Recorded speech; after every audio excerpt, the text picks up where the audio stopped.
Hey guys, it's Mark. Just setting up to do an unboxing video for you. And I'm realizing this time of day I have weird light things going on here, and I'm trying to find a different angle for this. Hopefully this works out. Yeah, time to do an unboxing video. And this one I'm kind of excited about. I pretty much know what it is because of the address or the delivery address. It is from Midtown Outdoors, and it is my Amazon package, Amazon Prime. Just making sure everything is intact. Interesting though that it has the battery warning label on it. That made me think, well, maybe this isn't what I thought it is. Let's find out, right? Dive right into it and see what we got. How you guys doing tonight? Everything good? Hopefully all is well. Just got done with Maccabee Speed's live stream, and I was like, well, let's hurry it up so I can do my unboxing. But I couldn't walk away. All right, here we go. And what do we have here? This is what I thought it was. Okay, a little bit of backstory. As you guys know, I just did an unboxing of my belated birthday present, which, by the way, had a little bit of an issue last night with that. I was out trying to fill it up and ran into a little bit of problem getting the gun to take pressure. And this is an air gun YouTube, so don't freak out on me. But it turns out, the particular gun I have is a 200 bar fill, max fill. So I hooked it up to my compressor. My compressor was set for 200 bar. It would run up to 200 bar, shut off the compressor without filling the gun. So that kind of freaked me out a little bit. So, I stated earlier in Maccabee's feed that I was should have reached out to a few of you guys in the community here as to what to do. I was kind of like on the roof last night trying to just freaking out. I didn't want to have to return this gun because this was just a pain in the ass to get to my door anyway. So I tried a few things. I tried cocking it. I tried uncocking it. I tried filling it with the thing in a cocked position. Nothing seemed to work. And I remember reading somewhere about having to overcome the spring on the valves, or overcome the valves themselves, because these new valves are a lot tougher. So I made the conscious decision to set the pressure a little bit higher on my compressor.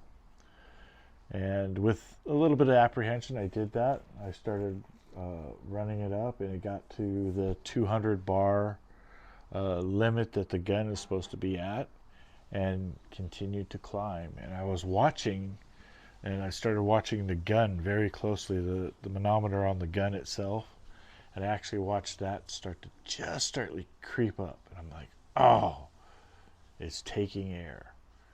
So I figured, regardless of what, I know how high the compressor can go, I figured I'd just set it up around its max limit, and I would just watch the manometer on the gun.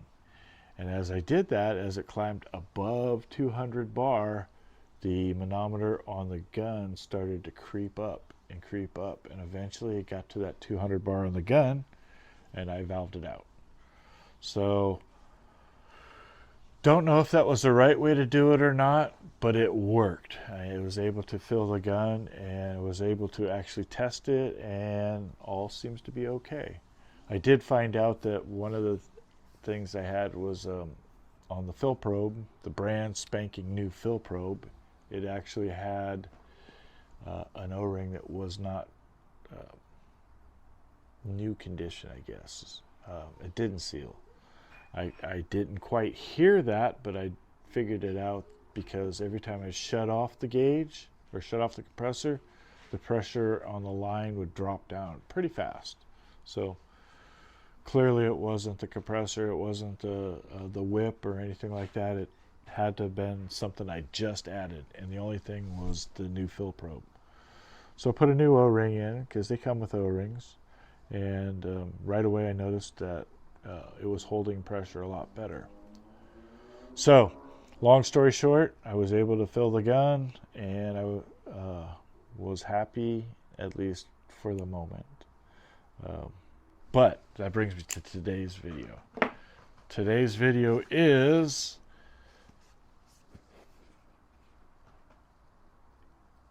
can you see that? It is the Hawk Vantage scope, and this is the 3 to 9 by 50. The reason I got the 50 is my eyes are getting old. They don't quite see like they used to, so I needed something with a little bit bigger objective. And everything I've read, you know, the Hawks have been just outstanding in all the reviews. This is actually a nice looking scope from what I could tell. What I was kind of hoping would come today too, but didn't, was the rings for it, because I needed a set of high-rise 1-inch rings